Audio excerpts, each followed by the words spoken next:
Good morning. So yesterday I forgot to put in my shoutouts into my video. I was so nervous filming about addiction. So here we are. And I'll just cut this in before you guys watch the video. So for YouTube, we've got Jill Graf, we got Diamonds and Stitches, and Becky's Madness for Diamond Painting. The links to their channels are down there, down in the description box. Go check them out, show them some love. They have some great content. Jill's just starting out, so I really want to help her grow her channel. She's nervous about doing it, but I think she's doing a great job for starting out. Same as Diamonds and Stitches, Lisa. I love you, girl. You've got some great content. Definitely go check out Lisa Diamonds and Stitches. And then we got Becky's Madness for Diamond Painting. She makes me laugh. She is hilarious and a huge sweetheart. So definitely go check out those YouTube channels. They are diamond painting channels. Instagram, I got TX Drill Baby. Girl, you've been with me since the beginning and I absolutely love you. As well for Instagram, I've got Sparkle and Shine and Diamond_Arts. I have their Instagrams all linked below. Go check out their pages. Give them a follow. Show some love. They are diamond painting pages. Great content on their pages. I'm sure you guys would enjoy what they have there. So those are my Sunday shout outs. Now, let's get into the video. Hey, everyone. How's it going? How's your day going so far? Sherry here, aka Diamond Art Addiction, and welcome back to my channel. We are here for Storytime Sunday, which I actually very much look forward to doing every week. I do not do Storytime Sunday because I'm looking for attention or any of that, or I'm not living in the past. I have to throw that out there because I've been accused of that before. The reason why I share such sensitive topics is A, it's very therapeutic for me, and B, if somebody else is out there that maybe is in a similar situation that I used to be in, that there is hope. There's always hope. So as you can see by the title and the intro, today I am going to be sharing with you all my tale of addiction. And it's not just drug addiction, but we'll get into that a little bit further as we go. There are going to be some sensitive topics briefly discussed. So I definitely do not recommend watching this if you have children nearby. If so, maybe pop some headphones in or just watch it a little bit later. This is definitely not for little human ears. I always like to say that because you just never know when people are watching your videos, and I like to give the heads up. I think it's only right. So, addiction. To me, I'm not going off no book termination. This is just me speaking from my own experience. And addiction to me is anything that you do in excess of to escape reality, whether it's drugs, alcohol, gambling, shopping, food, sex, anything that you do in excess to escape reality is a form of addiction. When does it go? That was creepy. My door just opened all by itself. Okay, I guess the ghosts are here now too. Because all my cats are sleeping in a little cat pile over there, so I don't know how that door opened. But anyway, addiction, they say, well, you know, if you don't get physical withdrawal symptoms, how can it be an addiction? Who says it has to be just physical withdrawal? There's also mental and emotional withdrawal. If something you are doing, if it's gambling, if it's, you know, even doing YouTube can become an addiction. I actually seen one on Dr. Phil once, where this guy brought his wife on there because she live streamed 24 hours a day pretty much. And I mean, it is like anything that you do to escape reality is a form of addiction. Just because you may not necessarily get physical withdrawal, you can get emotional and mental withdrawal. And what emotional and mental withdrawal is you're not getting that release in your brain, that those happy endorphin feelings, that whatever it is you're addicted to, you're not getting that. So you start going through that mental withdrawal of gotta get it, gotta get it, gotta get it. And I mean, when it comes to me personally, I can, if you can get addicted to it, I'm going to get addicted to it. It's, except for alcohol.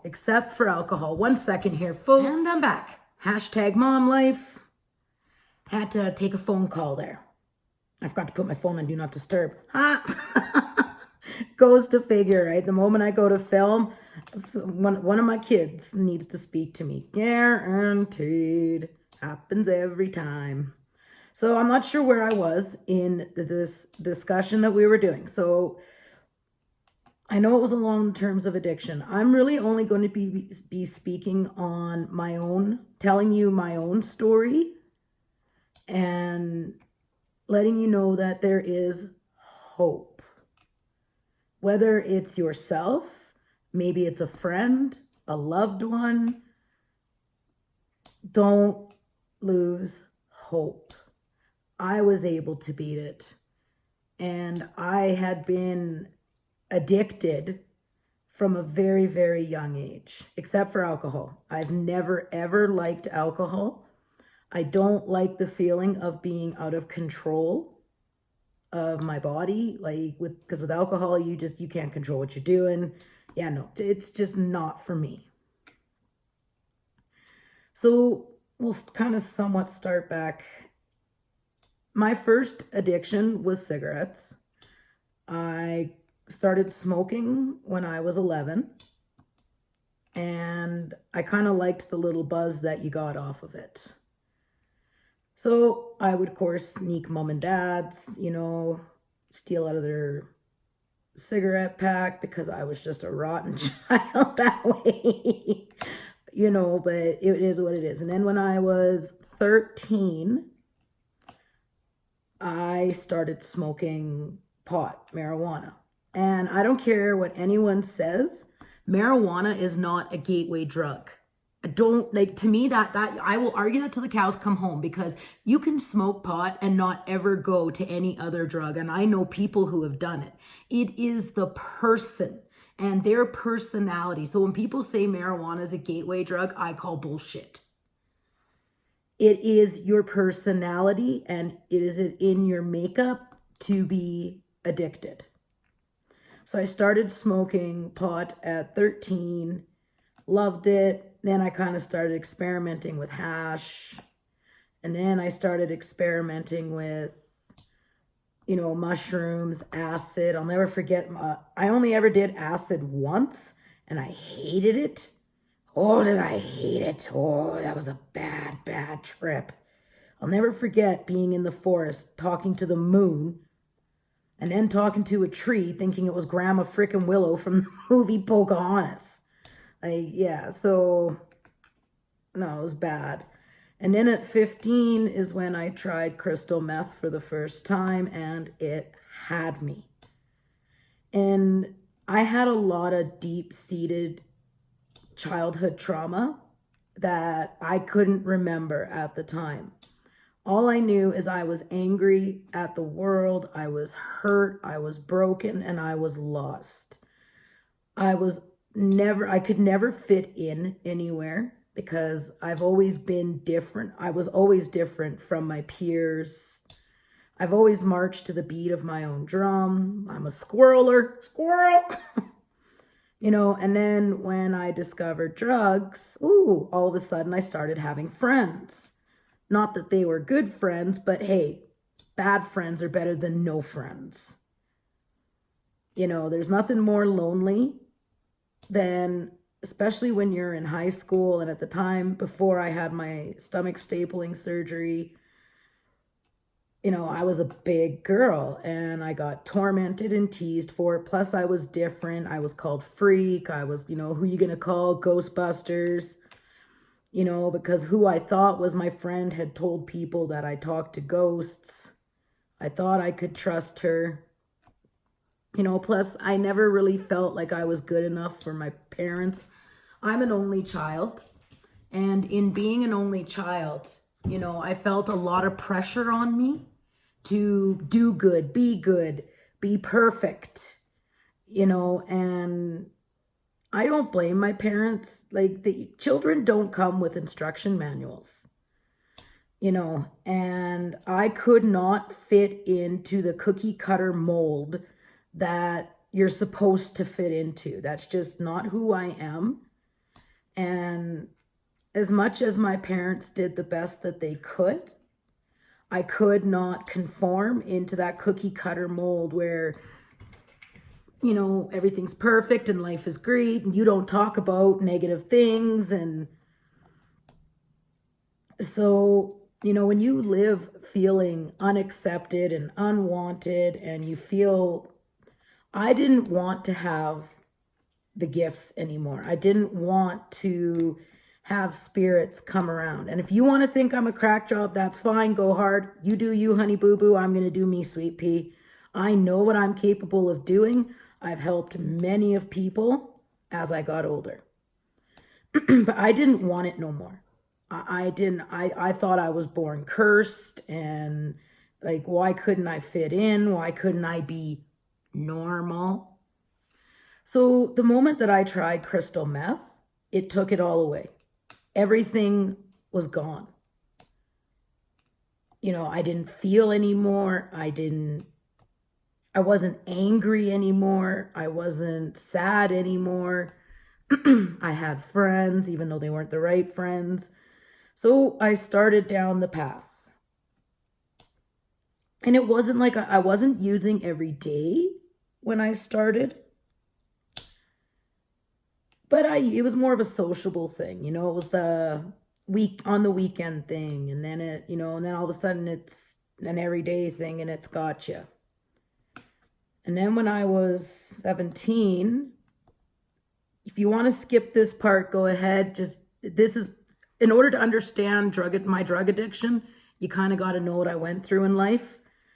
When I was 17, I think I did mention this in the previous video, I got gang raped by 2 guys. And because I was drinking and using drugs, I got classified the bad one. It was my fault. And the cops, we went to court, all of it, and they got off because I was using. So after that happened, I went hard. It was every day. I was high, I was stealing, I was lying, I was cheating, I was doing whatever I could to get that fix because I didn't want to feel. I wanted to numb out. I wanted to forget. I didn't want to remember what they did to me. And it worked for a little while. It worked. And then I met my ex-husband. I met him at 16, we talked over the phone. And then after I got raped, I actually moved 2 provinces away to where he was. Well, actually, I went down to Manitoba with an ex-friend and her family, and I never came home. And it was because I was trying to get away from what happened to me. And after being there for a few months, I got pregnant with my daughter. And at that time, my relationship with my ex was okay. I mean, he was a bit controlling and possessive, but I just chalked it up to, yeah, okay, cool, whatever, you love me that much.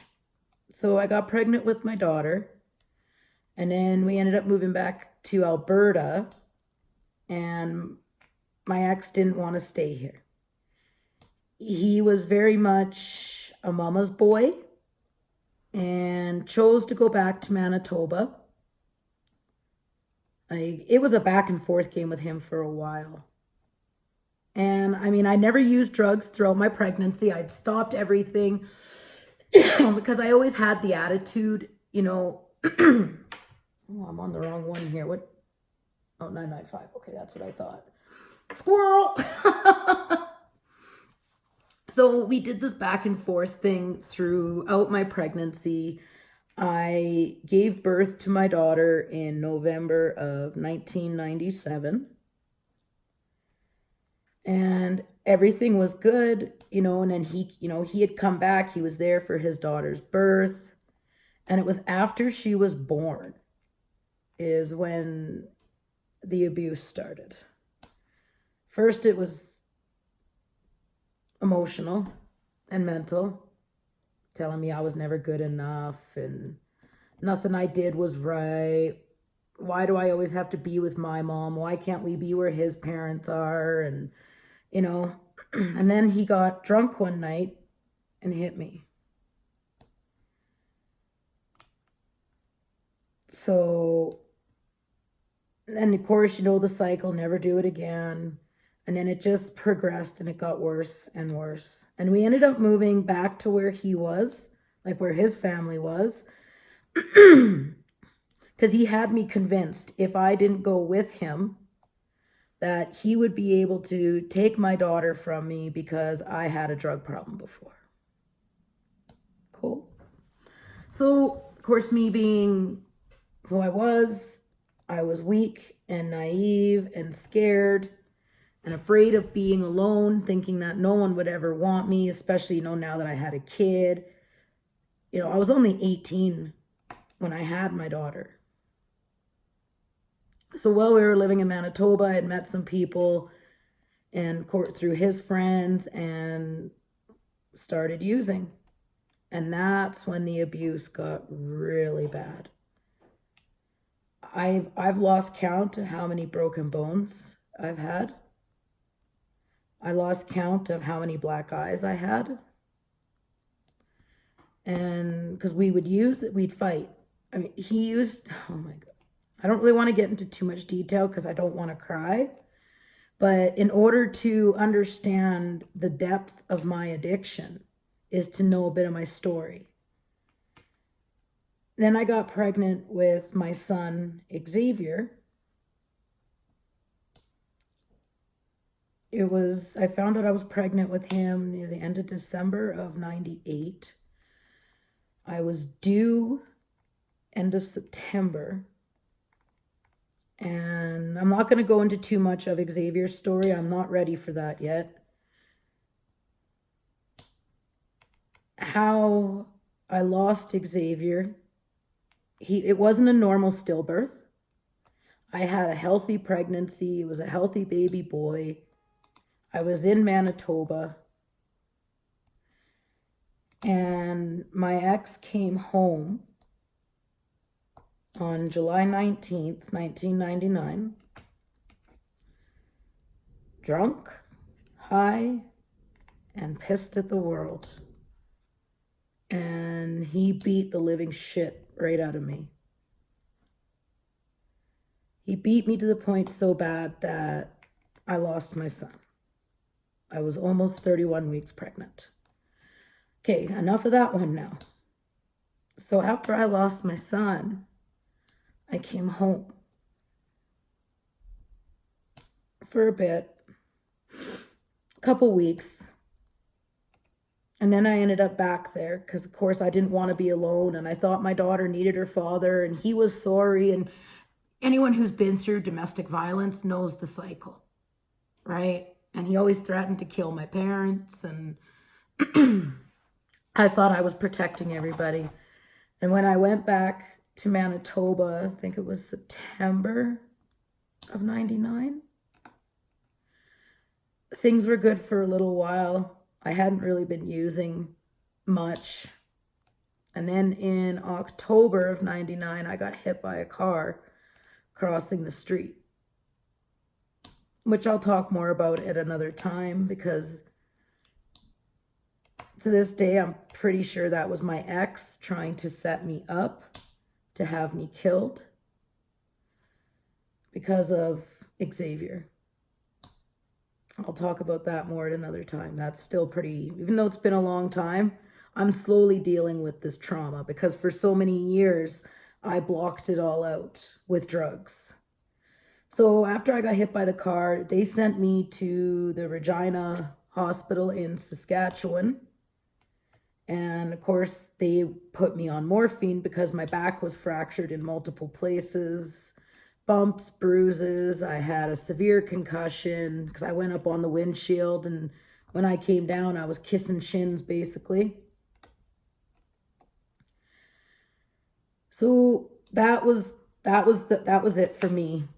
In October of 99 was when my drug addiction went full force. I was in the hospital for 3 weeks after I got hit by the car. And then as soon as I got out of the hospital, it was like a shotgun wedding. My ex-husband's family basically told me I was getting married on this date. This is what was happening, and I'm just going to deal with it. And I think that was because they were trying to protect their son.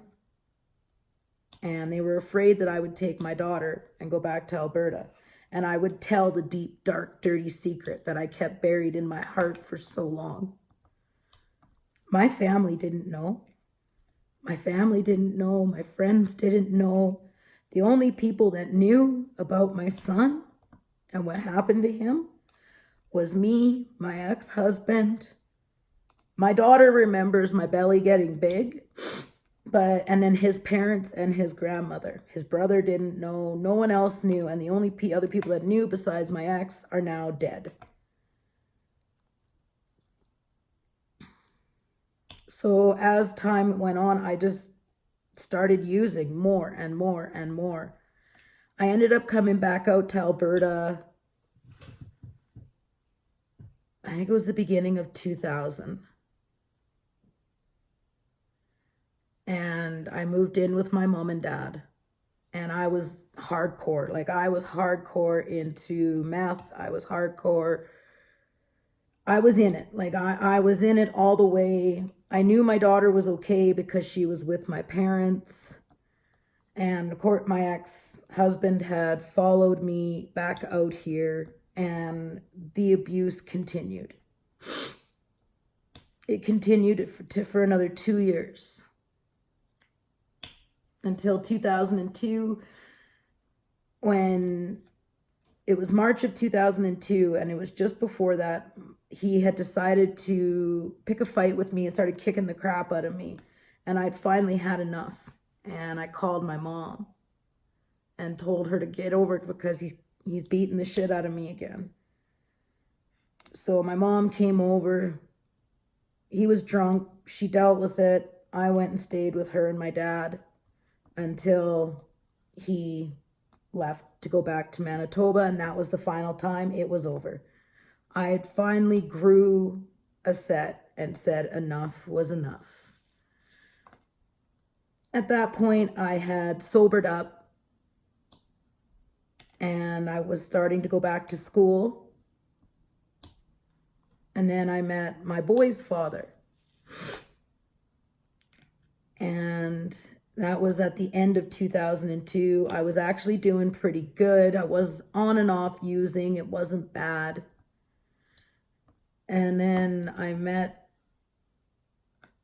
the boys' dad, and he resembled to me everything my ex wasn't. Responsible, reliable, had a good job. He had a home. He had a vehicle. So I jumped. Right? I jumped because he was interested in me and he had security and everything else. So I ended up transferring schools to the town where my parents are now. It's only 45 minutes from where I'm at. And I started going to school there. Well, that didn't last very long because I started using. And I started using bad. I met a bunch of people at the school there, at the college, the community college, and I was using day and night. And it was hard using. Like, man, I haven't really talked about this since I got out of rehab 14 years ago. I'm struggling a little bit if you can't tell, but I want to tell my story. I want to tell it because I want someone else who may be in the same position that I was to know that you can get out and you can turn your life around. Don't listen to what other people say. So I was really, really hardcore using, and I'd gotten pregnant before my son Donovan had a miscarriage. And I'm pretty sure that was probably because I was using. I didn't even know I was pregnant till I went to the hospital because I was in so much pain. And my HCG counts were up. Of course, now I'm crushed because it brought back all the memories of losing Xavier. And at that point, I still hadn't told anybody about Xavier. Like, you know, like that woman in the movie Titanic, Rose there, when she's the old lady. And she says a woman's heart is an ocean of secrets. That's so true. That is so true. I kept Xavier locked inside of me for years. Till one day it came out. But that'll be, when I tell Xavier's story, is when I'll talk about that. So, at the end of 2003, I was really, really hard. Like, I mean, I was doing drug deals. I was running. My daughter was with me. My dad had actually been staying with us because he was working in that town at that time. And at that time, me and my dad, we didn't get along very good. That's because I was angry at him. And I don't know why I was so angry at him, but I was. Well, I knew why I was angry at him. I thought he was the one that caused my childhood trauma because I couldn't remember anything before the age of 11. And I blamed him for everything. We've worked through that now, though. So at the beginning of 2004, I found out that I was pregnant. And the only reason why I figured it out was we were at Walmart and we were shopping, and I went down the tampon aisle, and I went, and I thought, and I'm like, when was the last time? And I went, oh no. So instead of buying tampons, I went and bought a home pregnancy test, went home, took it, and sure enough, man, that sucker went positive. In fact, you could shake a stick. So of course I'm freaking out because I was a hardcore meth addict. Like, I mean, I was tweaking, and I'm freaking out about my baby and whatnot. So I ended up making a doctor's appointment. I went through a week of coming off of the drugs, and crystal meth, I mean, unless it's changed, there was no real physical withdrawal. The only thing is I slept like a mother trucker, like slept hard. And you just have no energy because crystal meth is, you know, it's got ephedrine or whatever, so it ups you. So you're constantly hyper and wired and ready to go. So that was really the only real issues I had there. So I had quit using. I told my doctor that I was a crystal meth addict, and they did an ultrasound right away, and I found out that I was just over 3 months pregnant, and I was crying. I felt bad, because that's my baby, and I didn't know. And the doctor said, well, the main thing is you stopped now. They said the only thing, like, the baby was developing normally. He looked normal for size. They said that it doesn't look like it's affected him physically, but they wouldn't know until he was born. So I stayed clean through the remainder of my pregnancy. I was doing good. And then Donovan was born August 28th of 2004. And life was good. I was even breastfeeding because I never breastfed with my daughter. Breastfeeding scared the shit out of me. So I was breastfeeding, and then Donovan got really sick. He was born a month early. Like, he was born at 5 pounds, 10 ounces. And he was born a month early, so he was really tiny and he was doing really good. And then Donovan started getting sick and he couldn't keep anything in. Like a diaper would last him all day. If you got a kid, you know that ain't normal. So I'm going to the hospitals, I'm going to doctors, I'm fighting with them. I know there's something wrong with the baby. And they won't listen to me, call me a paranoid new mom, blah, blah, blah, blah, blah. Finally, after 2.5 weeks at 2 hospitals, I don't know, countless doctors, they finally weighed Donovan to find that he was 4 pounds, 10 ounces. He had lost a pound of birth weight. One sec, folks, I'm back. Mr. Addiction had come into the room and I haven't shared a lot of this with him. And I know he doesn't watch my videos, so it's all good. He doesn't know a lot of this. So I'm just going to adjust this here. There we go. So basically Donovan had gotten really, really sick. I'm going to try and speed this up here so it's not like a 4-hour video. Donovan had gotten really sick. It's called pyloric stenosis. And with pyloric stenosis, basically there's a flap in their stomach that is like, everyone has this little flap in their stomach that goes to the intestines. And it wasn't going like this, so food could go through. And we absorb all our nutrients through our intestines. So basically, Donovan wasn't getting any nutrients. He was dehydrated. By the time we got him to the Stollery Hospital in Edmonton, they told us that if we wouldn't have gotten him there when we did, he would have been dead within 24 hours from malnutrition and dehydration. So going through that had brought back everything from losing Xavier. So I was at the Stollery Hospital for 12 days. In those 12 days, my son had to have surgery. They ended up overdosing him on potassium, which almost caused him to die. And then I had watched a woman lose her daughter. Like, I don't think I will ever get that blood-curdling scream out of my head for the rest of my life, which literally brought me to my knees because it brought everything back from Xavier. Needless to say, Donovan recovered. He had the surgery he needed to fix it. It's actually a very common thing in firstborn boys, even though he wasn't a firstborn boy. But it's just more common in firstborn boys and more common in boys than it is in girls. So by the time it was 12 days, Donovan came home and, due to all my traumatic memories coming back of losing Xavier, I ended up back on crystal meth real fast. Like within a week of him coming home from the hospital. I wasn't breastfeeding anymore because my milk I dried it up. I was just too traumatized, and I mean, with him needing to get better, formula was just the way to go. So I ended up going back on crystal meth, and that would have been beginning of October of 2004. And I went harder than I had ever gone before. And it was to the point that I ended up getting an intervention.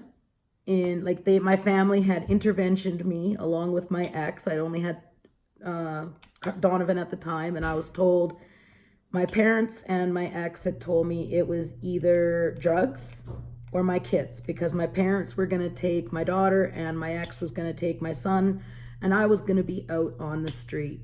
Needless to say, I chose my kids. And I'm proud to say, as of August this year, I will be 14 years clean from crystal meth. But my addiction isn't over yet. And while I was using crystal meth, I had a gambling problem with those stupid VLT machines. They kind of went hand in hand. Man, I mean, throughout my addiction, I've done some really dark things. Like, I have stolen, I have lied, I have cheated. I stole from friends, family. I've hurt a lot of people throughout this. So needless to say, I got cleaned up in August of 2005.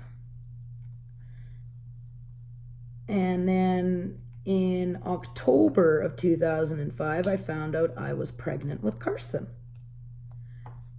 And he was a surprise. I wasn't planning on having any more children. I have a lot of trouble. I've been pregnant 11 times, 1 stillbirth, 7 miscarriages, and 3 living children.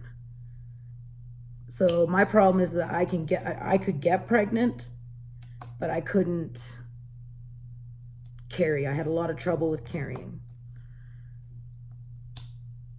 So after Carson was born, it was a very traumatic birth. I ended up spending the last 2 months of my pregnancy in the hospital because I had placenta previa where the placenta ruptures and I was slowly bleeding. They had to keep an eye on it.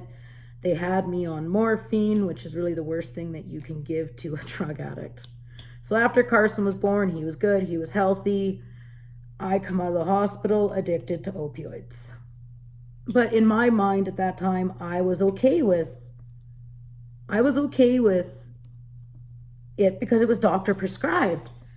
And then I ended up getting really sick because throughout the birth, like it was a very fast, traumatic birth. When it gets close to Carson's birthday, I'm actually going to share the birth story of Carson and share some photos and everything else. So I'll save that for then. But I ended up having to have a complete hysterectomy in May of 2007. So because I had a placenta that was left inside and it started rotting and I ended up going septic and it was horrific. So again, I was on painkillers. And basically, in a nutshell, I was on and off drugs since I was 15. So 25 years. I'm 40.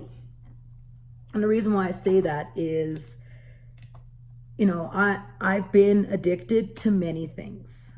I've been addicted to shopping. Sephora was my best friend for 2 years. I've been addicted to gambling. I have been addicted to drugs. 1 second, I'm gonna go get something away from my cat that's driving me insane. Thank you, Boober. I swear, I don't know where cats find half the things they do. Jeez, squirrel. I've been on my healing journey since 2009. And it was actually May of 2009 when I left the boys' father. And that was when I finally decided it was time for me to start healing. I still dealt with addiction issues on and off throughout these past 10 years too. More to shopping. Shopping was a big one. And it's what it is I want to escape. I don't want to deal. I never wanted to deal with shit. I didn't want to feel, I didn't want the gifts, I've never fully loved who I was. I never accepted myself. Instead, my shadow self, man, we were ride or die. I always tried to act like I didn't care what people thought and like it's bullshit. Bullshit. Yeah, I do care what people think. I still care what people think. I think everybody does. We just all deal with it differently. Like, I'm not going to sit there and shed a tear if so-and-so says they hate me. Well, okay, not everybody in this world is going to love me. I'm okay with that. And it's taken me a long time to retrain my brain to, be okay with myself in my own skin. It's just really, to be honest, you guys, it's just over the past year that I've really been dealing with things on a proper scale. And that's one of the reasons why I started YouTube. I want my story to be told. I want people to know if you're in domestic abuse situation, there is hope. There is a way to get out. If you are addicted to drugs or prescription painkillers or any mind-altering substance, there is hope. And I know it's scary. Who wants to go through withdrawal? I mean, when I was on opioid painkillers, well, I am right now too, but I'll talk about that in a second.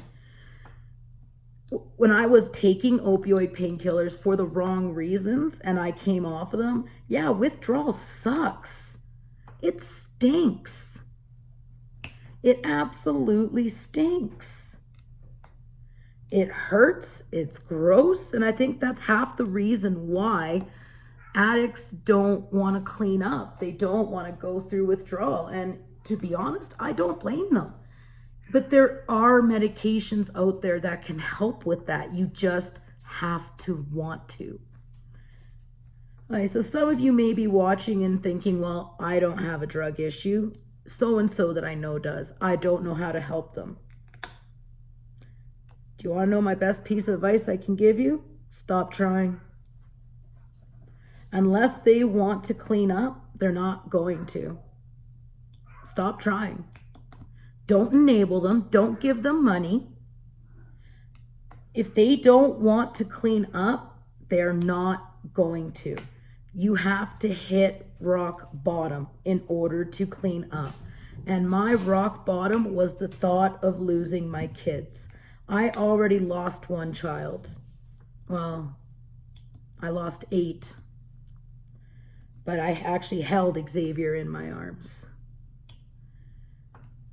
You know, I've lost children. I wasn't about to lose my living children. And that was enough motivation for me to start getting clean. But it's only taken me till over the last year that I've really took a step back. And, you know, and a few minutes ago, I had just said, yes, like I have severe back issues. And that's from being hit by the car. It's just deteriorated over the years. I've got degenerative disc disease. You know, my discs keep slipping out. I have no cushion. It's like bone on bone in between my L4 and my L5. And I'm just sitting here waiting to have surgery. Hopefully they can fix it. And yes, I am on opioid pain medication. It took my doctor a long time to convince me that it's okay. He's like, Sherry, we have the MRIs. We know you're in pain. He said, just because you have drug addiction issues does not mean you don't deserve to have pain management. He said, you are aware of your addiction issues. He says, there is a difference between taking medication for pain, and that is the difference. Like, I'm not going to state what medication I'm on, because really that's nobody's business. It is an opioid pain medication. I was actually on it in the beginning of the year, and then it felt like my back was getting a little bit better, so I came off of them, and I was doing good. And then my back just started, and I'm like, yeah, I'm done. I cannot live in pain.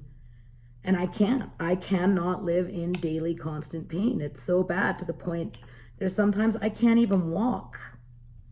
So the moral of that is just because you are a recovering addict does not mean you don't deserve pain control.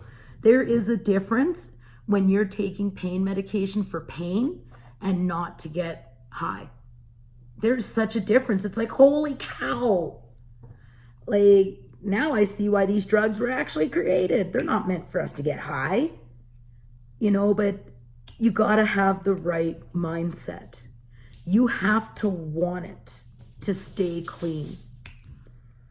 If you have a loved one who's using and they don't want to clean up, then you have to let them go. You got to let them go. Because unless they want to, they're not going to. You can sit there and try until the cows come home. They will feed you any line of bullpucky that they can, as long as they can get to that next fix. And that's all it's about.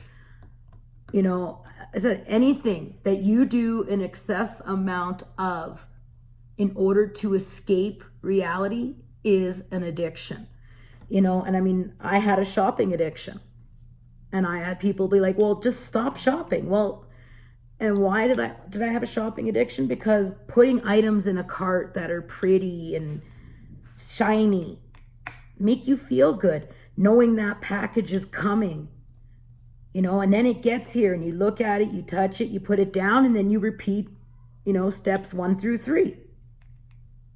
And now everyone's like, oh, you're getting addicted to diamond painting. Yeah, well, I'm not hurting anybody by diamond painting.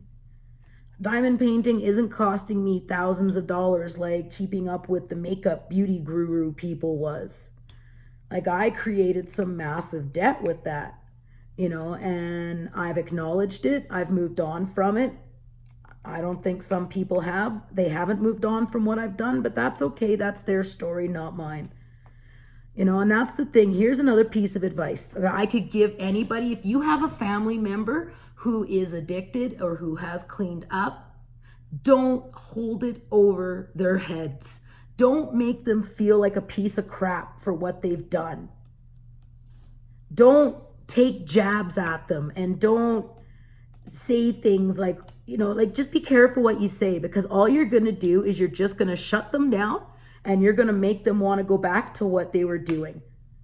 If they have honestly cleaned up, owned up to what they've done, and are trying to make a change, grow with them. Don't hold them back by holding it over their head or taking little jabs at them to make them feel like a piece of crap. We don't need reminders for what we've done. We know. Recovering addicts know what we did. We knew we hurt. We knew we lied. We knew we cheated. We knew we stole. We don't need to be reminded of it. The fact that we're clean and we're trying to make an effort should be enough. But when jabs get taken or little comments get made, all it's doing is just making that addict want to go right back to where they were, because that's what addicts do. But I refuse to give that satisfaction. I have a whole new mindset now.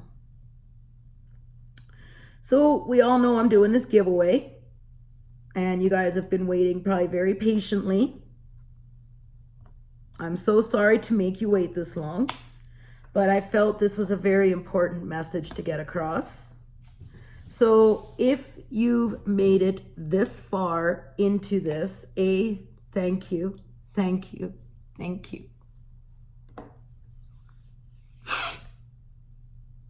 I'm sorry. You guys just don't know how much you mean to me. Just being able to tell my story and share and maybe just give hope. Because for so long in my life, I never had hope, ever. So all I want you guys to write down in the comments for 2 entries is just amen. See, this is what I've been trying to hide from for years, is myself. Not wanting to face myself. And by starting YouTube and sharing my story, I just want other people to know they're not alone. So if you are in some form of addiction, please don't be afraid to reach out to me. My email is always down in the comments. It may take me a while to get back to you. I'm horrible at that, but I will. Please don't be afraid to reach out to me. If you have a loved one who has addiction issues, please don't be afraid to reach out to me. Because sometimes drug addicts, they feel so alone. You feel like no one understands you and you're wrapped in your own mind. You're trying to be this cookie cutter person that everybody, you think society needs to be. And it's just over the last year that I've really gotten my voice. And I will no longer be pushed around. I will no longer be reminded of what I've done and how trust needs to be earned. Well, that's great. I know that. I don't need to be reminded of it all the time. you know, and it goes both ways. You know, when people disrespect me, you honestly think I'm going to trust you? No, I'm not. There's a lot of people in my life right now that I'm so hurt by, and I don't know how to speak to them. I want to. I do make a little in hopes that they watch my videos, that maybe I say things that they'll pick up on. I'm still learning. I'm 40 years old, and hi, my name is Sherry, and I'm an addict. I'm proud to say that I beat crystal meth. Out of 100 crystal meth addicts, only 2 will ever stay away from it, and I am one of those 2. There's hope.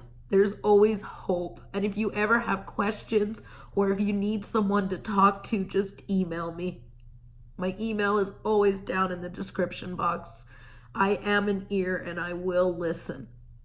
That's why I'm doing this, because my goal is, if I can get one person to not go into that dark world of addiction, I will try. I will fight my damnedest to do it.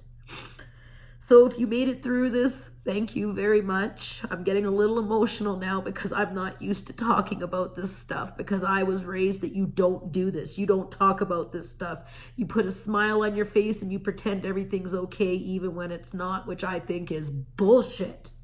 Bullshit. And I will stick with that. That is what messed me up, was never being able to talk, or being told what to think or feel or what to do, or, you know, I don't take very well to being told what to do. Never have, never will. So if you made it this far, namaste. Thank you so much from the bottom of my heart. You guys mean so much to me, and I really enjoy doing this. I look forward to this, and I look forward to seeing your comments. Oh, do I ever. So many of you have touched me in such a way, and I'm honored. So all you need to do for 2 entries is just go, amen. That's it. I know that you watched the video and you've heard my story. And when I decide to tell Xavier's story, my son's story, be prepared. I'll probably be a blubbering mess, because even after 20 years, it still hurts. It'll always hurt. There's a part of me that died with him that day. So on that note, we're going to end today's video. I thank you guys so much, so much for everything. And like I said, if you have questions or if you need help, just reach out to me. Just email me and I'll talk to you. I don't care if you're high. I don't care, whatever. We'll talk, we'll chat, we'll email back and forth. Because there's hope and there's always a way out. You just have to want it. And to family members, if you have a family member or a friend who's addicted and you have questions, reach out to me. I know what it's like to be the addict, and I can definitely help to guide you on what to do for your loved one or friend and what not to do. So until tomorrow's video, which will be a little bit of a happier topic, it'll be a Diamond Art Club unboxing. Yay! I love you guys so much. I look forward to chatting with you all. I look forward to seeing your comments, and we will chat in the next one. If you like this video, give it a thumbs up. If you didn't like it, oh well. I'll say it. Fuck off. This is my story, my channel, and I'm going to do what I want to do. And this is why I started it. This is so therapeutic for me. So until the next time, stay positive, live blessed. I love you guys. Bye.